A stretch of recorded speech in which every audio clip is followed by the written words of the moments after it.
कितने बच्चे हैं मेरे स्कूल में? 20,000 बच्चों में 600 यतीम, 700 ऐसे बच्चे जिनके वालिद ने वालदा को छोड़ दिया, तो 700 बच्चे ऐसे कि उनके माँ या बाप को सीरियस इलनेस है या कैंसर के शिकार हैं या किडनीज खराब है। रमजान के महीने में एक नई चीज मेरे सामने आई, उस पर भी काम कर रहा हूं।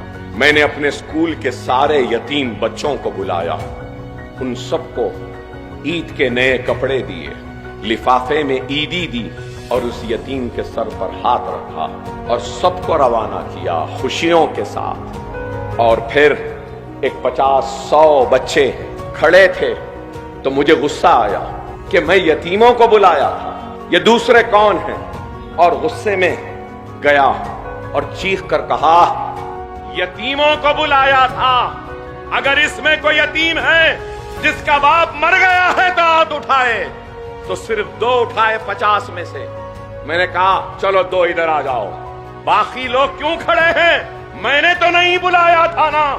तो उसमें से 2 लड़कियां मेरे गुस्से को देखकर रोने लगी। मैंने पूछा क्यों रो रहे हो? तो 2 लड़कियां रोते रोते कहने लगी, अकबर भाई हमारा बाप जिंदा है लेकिन 12 साल हो गए हमारे बाप ने हमारा पुरसाने हाल नहीं जाना। 12 साल हुए हमने उनको नहीं देखा, उसने हमको नहीं देखा। हमारे पास ईद के लिए कपड़े नहीं है, कोई नहीं है। हमारी माँ घरों में बर्तन मांजती है। हम यतीम नहीं हैं लेकिन यतीमों जैसी जिंदगी गुजार रहे हैं। मैं आगे बढ़कर उन रोती हुई बच्चियों को अपने गले लगा लिया और कहने लगा, बेटी मुझे माफ कर दो, मेरे गुस्से को माफ कर दो, तुम फिक्र न करो, तुम्हारा बाप अकबरुद्दीन ओवैसी की शक्ल में जिंदा है।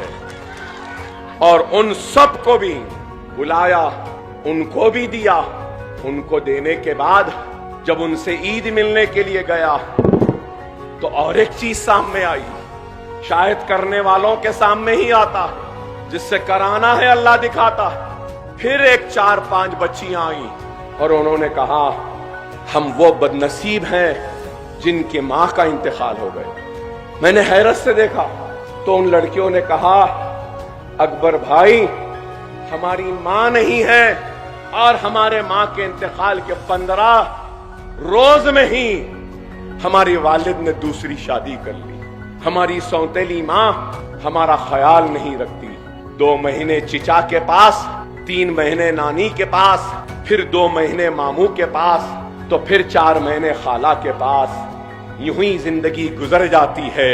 आपकी मेहरबानी कि हमको फ्री तालीम मिल रही है, लेकिन अकबर भाई हम घर के नौकरों से बदतर जिंदगी गुजार रहे हैं। सारा घर का काम करवाते हैं, पोछा मारने लगाते हैं, झाड़ू मारने लगाते हैं। हर लम्हे पर हमको हमारी माँ याद आती है। तो मैंने उसी वक्त उन बच्चियों के सर पर हाथ रखकर यह फैसला किया कि ऐसे बच्चियां और ऐसे बच्चे जितने हैं जिनकी माँ का इंतकाल हुआ है और उनका बाप शादी कर लिया, ये बच्चे घरों में काम कर रहे हैं, इनके रहने का, खाने का इंतजाम मैं करूंगा और एक इमारत बना रहा हूं जहां ऐसे बच्चों की परवरिश हो।